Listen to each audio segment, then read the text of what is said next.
Last week, I read stories about evil people, and it kind of naturally leads to this week's theme, kidnapping or attempted kidnapping.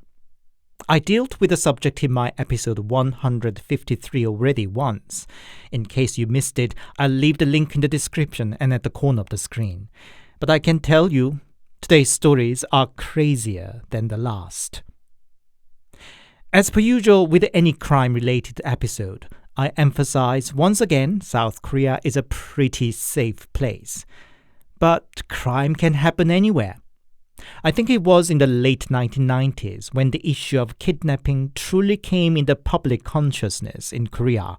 The rapid economic boom and the sudden crisis that bursted the bubble just as quickly radically changed the social and moral fabric of the society, and the general public faced overall scare of hard crimes. I remember people then often said a young woman kidnapped would be sold to become a prostitute and man to work on a deep-sea fishing boat. Such claim was mostly based on urban myths, but some high-profile cases of child kidnapped and murdered or people enslaved on remote islands make it difficult to brush it off entirely. So, here are 5 allegedly true stories about Kidnap. As usual, there's no hard proof if those accounts really took place, so take them with a pinch of salt. As always, handpicked, translated and narrated by host, Anthony.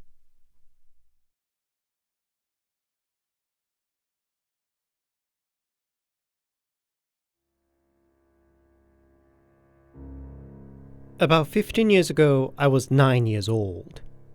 My family is Catholic, and I attended a kids' mass every Saturday afternoon. That day too, I and a couple of friends attended a Saturday mass and made a stop at the local playground on the way back, and were finally heading home at about 6. Saturday evening street in the small residential town was rather eerily empty, apart from a minivan parked at one side and a 20-something looking woman standing in front of it. She was, as I remember, quite beautiful. Well, boys will be boys regardless of age. "Hello, boys. We are giving away sweets and goodies this evening at the church over there. Why don't you come along?" the woman said to us. She was talking about the Catholic church we just attended, and we didn't hear anything about that, we wondered. "Oh, you must have missed the good news. Well, don't worry, just hop on the van and we'll get there before other kids get all the sweets and presents," the woman said. We were young and naive, and didn't suspect anything foul. The only thing was, our parents would get upset if we didn't come back before dinner. "My home was just over there. Could I just get permission from my parents first?" I asked. Okay, I'll be waiting here then. Just tell them that you are going to a friend's. You know, parents don't like you eating sweets before dinner," she said. So we 3 all scattered back to our homes. But of course, my mom wouldn't buy just going to a friend story.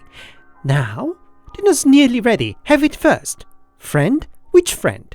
In the neighborhood?" In the end, I had to tell Mom there was some special event at the church, and all the sweets and gifts would be run out if I didn't hurry. "Event? What event? I never heard of such today," my dad joined in. He was a church warden, and he was well informed about the church events and plans.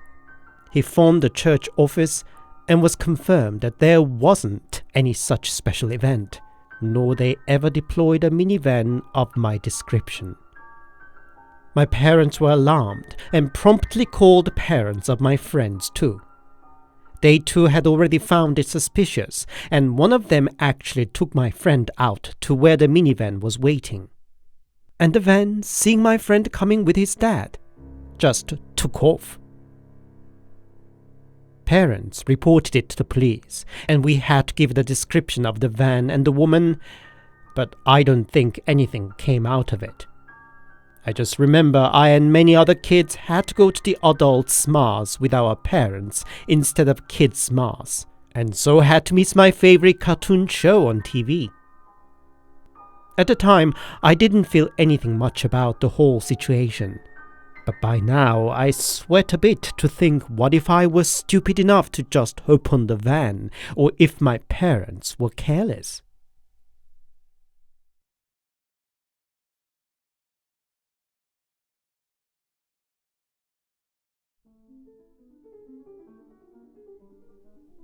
I'm a 20-something young woman, and I work for my dad.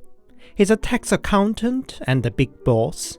And my mom is a manager, an older cousin is the junior, and I'm just a maid of all works in the office, basically. The office is located in the typical mid-sized commercial office building, more specifically on one end of the first floor by the side staircase. On that particular day, the normally busy floor was rather quiet. The cafe was closed for refurbishment, doctor's office had a day off, and optician was closed too because he had to attend some meeting or something. Even for my office, Dad and Mom were out and only I and my cousin were in. Otherwise, it was a usual day for me, going through the usual chore and checking out internet on the side occasionally. Then an old man came in. I didn't recognize the face, but anyway, most clients of Dad tend to be a bit older, so I just greeted him politely. "Where's your boss? Tell him to come out!" The old man shouted with no context. I was a bit baffled because such a situation never occurred before. I asked what it was about, but the old man's shout only got louder. "I don't need a little girl like you! Call your boss out!" My cousin stepped in, and I could see the old man taken a little back. My cousin is a guy. But soon he resumed his demand to see my dad. Since he didn't explain anything nor told us who he was, we in the end called the building security staff and had the old man taken out. Thought that was that. About an hour later, cousin went to the tax office, and I was alone in the office and practically on the whole floor. I heard multiple footsteps walking up the side staircase. Then a middle-aged woman came in and downright demanded to call my boss. I couldn't tell what exactly, but I had a kind of hunch about the unusual situation repeating the second time. I asked the woman whom she meant by the boss. Did she know the name? I saw her eyes rolling and catching the sign on my desk. Certified tax accountant Kim Moo-hong, my dad's name. But alas, his name was printed in Chinese letters, and the woman clearly had a hard time to read it. "Kim Moo-young, that's your boss, isn't it? Call him out right now!" The woman shouted. I had a bit of a gotcha moment and coldly said there was no one by that name here, and lifted phone to call for the security again. But the Karen didn't back down. She snatched the phone away from my hand and said, "How dare a nasty young girl like you treating me with disrespect! Your mom and dad would be so proud!" My dad is the boss, and my mom is the manager here. They should be back soon. Why don't you ask them yourself how proud they are of their daughter? I replied coldly, and the woman left, spitting swears. I felt something must be up.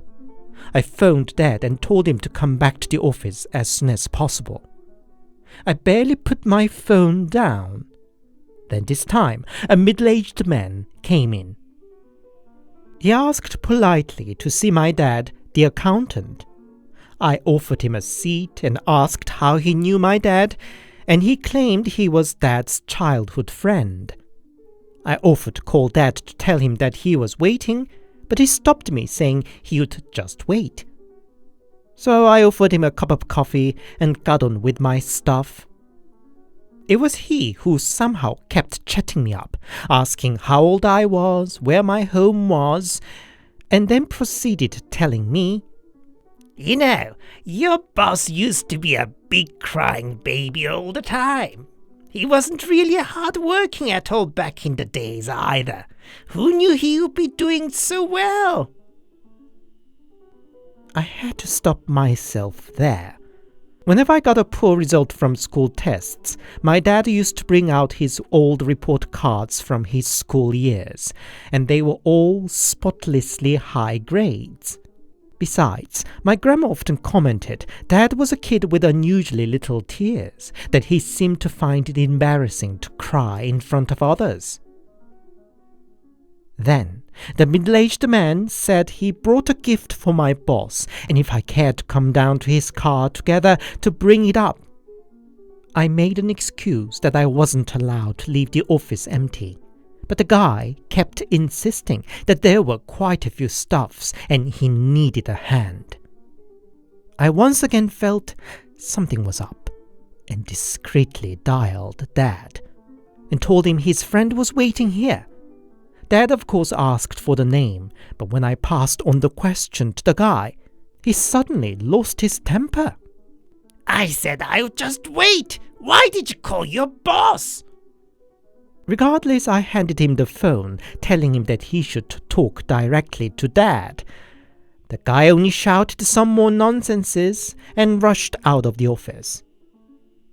I carefully peeped out and caught the glimpse of 3 people going down the stairs: the middle-aged man, and the woman, and the old man from earlier in the day.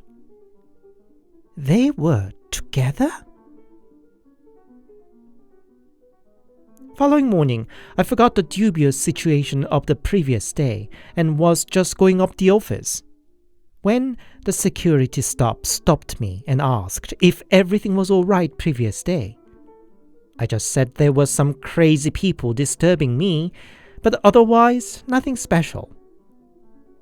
"I think there were more than just crazy people," the security said. Apparently, when he took the first old man down from my office, he saw him go out and get on a minivan parked across the road. Sometime later, the same old man entered the building again, this time with a middle-aged woman. The security tried to stop him, but he claimed he was visiting the doctor's office and pushed on. Again, sometime later, they were seen leaving the building, saying, "She's alone now, isn't she?" and something in that effect. Then they came back, this time with a middle-aged man. The security asked them why they would keep coming in and out, but they argued why they should explain it to him when all they wanted was to see the doctor. It took longer this time, till 3 came down, angrily arguing among themselves, "That cunning minx! You can't even cook up a little girl!" "You didn't manage either." and so on. Only then I realized they were plotting to lure me out. I am not even pretty or anything, and I don't understand why they decided to target me specifically. But I couldn't help but shaking a bit as I walked up to the office.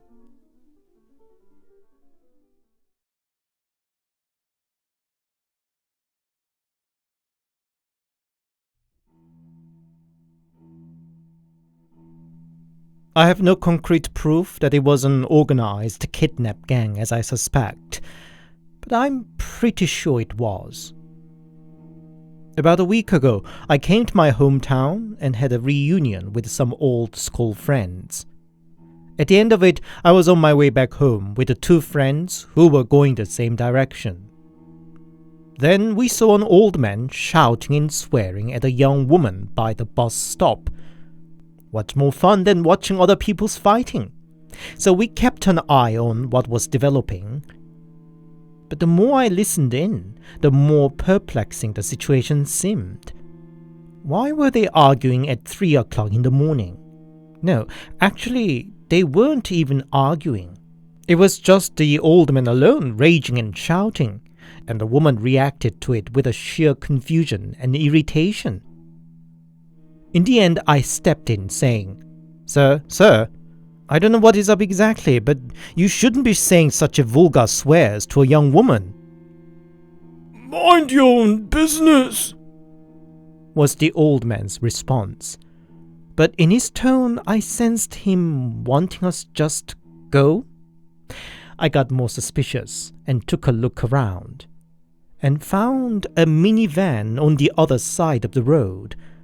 I whispered to my bodies that the old man seemed to be up to something with a woman. We 3 guys stepped in, saying something like, "Whatever she did wrong, we'll take care of it. You, sir, should go your way now," etc. As we took the woman away with us, the old man desperately tried to hold on to her like a jackal that wouldn't let go of its prey, but we told the woman to ignore him and pushed our way. When we managed to leave the angry old man well behind, he shouted, "Consider yourself lucky, you bitch!" Only when we moved a kilometer or so away, we told the woman that the old man seemed dubious and offered to escort her back to a place if she wanted. The woman seemed to be in a bit of a shock and cried a little, but soon calmed down and went her way. Thank God we were there in time, and my friends both looked pretty sporty and burly. If we were slight and small, probably those who were waiting in the van might have got involved too. Anyway, do be careful out there.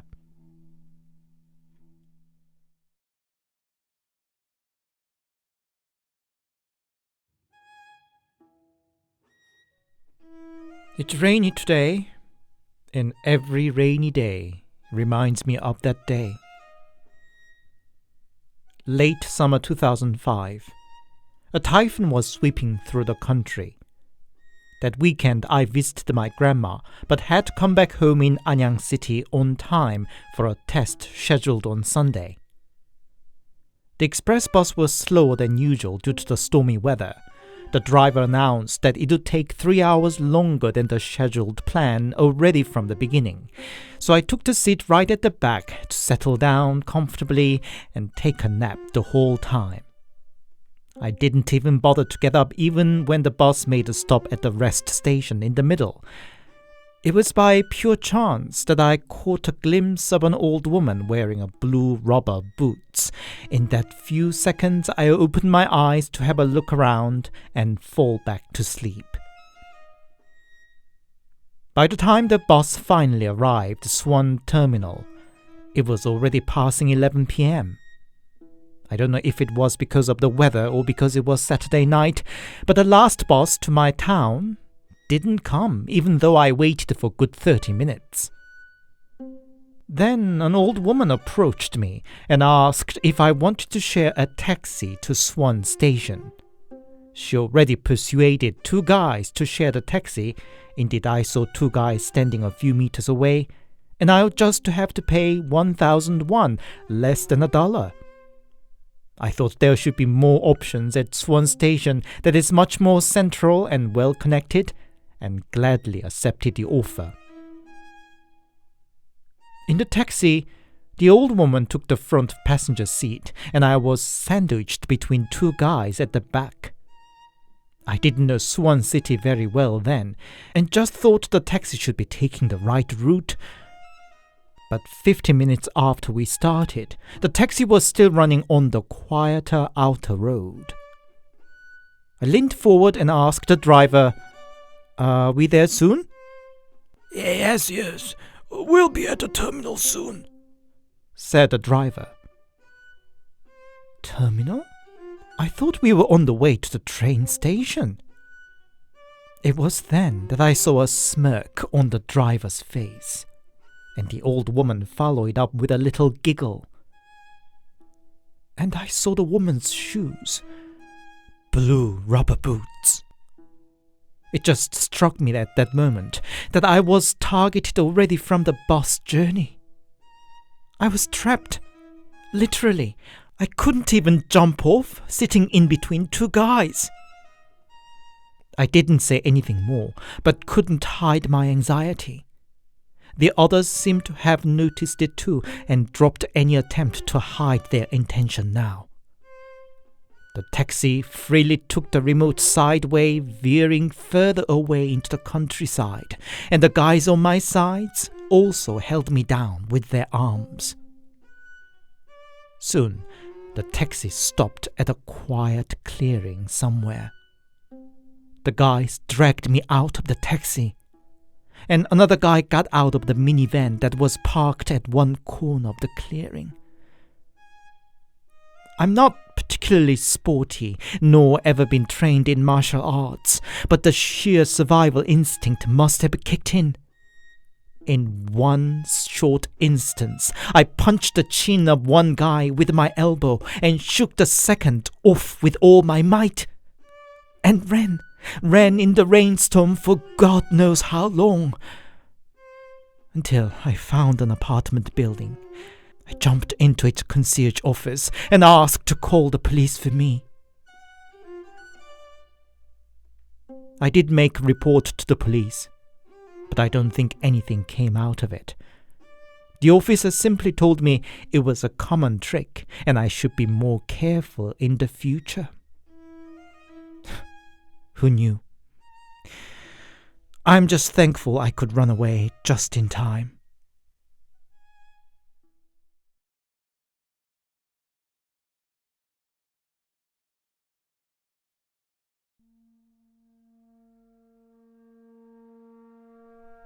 A memory resurfaced on a sleepless night.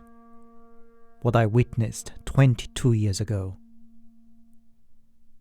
I think it was in 1995. I was waiting for a connecting route at the intercity bus terminal in Bulgwangdong, Seoul. It's closed now, but it was pretty busy with the regular passengers at the time. That day too, the terminal was crowded with people waiting. Suddenly, a black sedan rushed in and stopped in front of the terminal building with a loud screech. Then came out a stout middle-aged woman and two men in black suit, all of their faces hidden behind dark sunglasses. The woman walked straight up to a young woman. I catch you here finally. Now, come along. The woman yelled and grabbed the long hair of the young woman. What? Who are you? Said the young woman. Looking back, her response was a genuine surprise. Who am I? Who am I? You're playing your cheap trick. Give me back my money.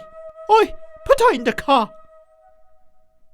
The middle-aged woman ordered the two men in black, and they promptly grabbed the young woman on each side and dragged her to the car. The young woman seemed to have finally realized the gravity of the situation and started resisting earnestly, momentarily managing to free herself.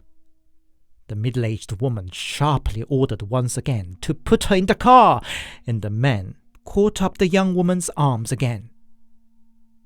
By now, everyone's eye in the terminal was on what was going on. Let me go! I don't even know you! The young woman's expression was still that of surprise for something totally unexpected. I've been searching for you everywhere. Now, shut up! Middle-aged woman's voice only got more sharp, while the men in black moved like robots, pushing the young woman into the car. Now terrified, she cried for help with her face wet with tears and snivel. The middle-aged woman was relentless. Clearly she wanted to wrap up the situation as hastily as possible. Hurry up! Put her in the car! In the struggle, the young woman's shoe came off and rolled over. Just before she was thrown into the car. But she claims she doesn't know you. A loud voice rang across the terminal. Middle-aged woman turned around with a blank face, and the man in black too froze on the spot. Again, looking back, that was a sign of their conscience unwittingly surfacing that they were committing a crime. The young woman seized the moment and desperately reached out to a bystander with a teary face. But the bystander, a man, shook her hands off of him. I still remember the young woman's expression, like seeing the rope she was hanging onto snapping in front of her eyes. The middle-aged woman's harsh accusation that the young woman was the guilty party seemed to have bought the minds of the crowd, and the tide was stacked against the young woman. I know it because at the time I myself wasn't sure if the young woman wasn't really the guilty one. The guy who stood up for her earlier was just a single person among the crowd and was standing afar. The young woman must have felt there was nobody to help her and despaired. The rest moved on quickly. Guys threw now not resisting young woman into the car and sandwiched her in the back seat. Now, the middle-aged woman put up the grand finale with a triumphant smile. I'm so sorry for creating the commotion. I've been looking for this thief for a long time. I apologize once again. I clearly remember some even clapping their hands. It was like they just witnessed an exciting scene of a film where the justice prevailed. Something seemed to snap in the young woman, and she screamed, punched, and cried again, but now stuck in the car between two guys. Her resistance was futile. Right before the car took off, a middle-aged man stepped in and knocked on the window. They clearly didn't want to delay, but because the middle-aged man was already holding on the door handle, they had to open the door to the man. The middle-aged man tossed the young woman's shoe in the car, and that was it. The car rushed off and disappeared. The crowd went back to the usual boring routine, each waiting for their bus, as if nothing had happened. Had it happened now, somebody would be filmed it or called the police. But back then, such an act could work. I still sometimes think what would have happened to the poor victim, who might have been just on her way home to her family, never suspecting such a thing could happen to her. Would she be still alive today?